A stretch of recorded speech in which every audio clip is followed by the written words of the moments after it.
Welcome to AKM kitchen అండి. ఈరోజు నేను మీకు మెంతుల కూర ప్లస్ అటుకులు వడ చేయటం చూపించబోతాను. నేను మెంతుల కూర అటుకులు వడకి ఏం కావాలో ఐటమ్స్ చూపిస్తాను. ఇక్కడ నేను పావు కప్పు అంతా అటుకులు నానబెట్టి పెట్టుకున్నాను.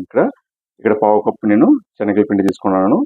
ఒక స్పూను బియ్యం పిండి, ఒక ఆనియన్, 2 పచ్చిమిర్చి సన్నగా నరికి పెట్టుకున్నాను, కొత్తిమీర. ఇది మెంతి కూర నేను చాలా సన్నగా తీసుకొచ్చానండి, లేతది. మీకంటే కొంచెం ఎక్కువ తీసుకోవచ్చు. నేను ఎంత కావాలో అంతే తీసుకున్నాను కాబట్టి నేను ఇంతే తీసుకున్నాను. ఒక చిన్న 2 కట్ట తీసుకొచ్చాను నేను. సో రండి ఎలా చేయడం చూపిస్తాను. ఇప్పుడు అయిందండి. ఇప్పుడు నేను ఒక బౌల్ తీసుకున్నాను. బౌల్లో నేను అన్నీ యాడ్ చేసుకున్నాను. దీన్ని మంచిగా మిక్స్ చేసుకోవాలి. దీన్ని మిక్స్ చేసిన తర్వాత మీకు చూపిస్తాను నేను. సో ఇప్పుడు నేను దీన్ని కలుపుకున్నానండి. మంచిగా ఎక్కువ వాటర్ పోయండి. మంచి ఈ పదంలో ఉండాలి తీసుకుంటే మీకు వడ తట్టేట్టుగా. ఇది అన్ని వడలాగా చిన్న వడలాగా తట్టుకొని నేను తర్వాత చూపిస్తాను మీకు.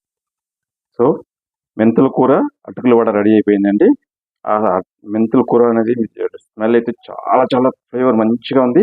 సో అటుకులతో ఉండేటప్పుడు ఇంకా టేస్ట్ బాగుంటుంది. చాలా క్రిస్పీగా వస్తుంది మీకు. మీరు ఇలాగే ట్రై చేయండి. ట్రై చేసి ఎలా టేస్ట్ ఎలా ఉంది కామెంట్ చేయండి. నా ఛానల్ సబ్స్క్రైబ్ చేయండి, లైక్ చేయండి, షేర్ చేయండి. బాయ్.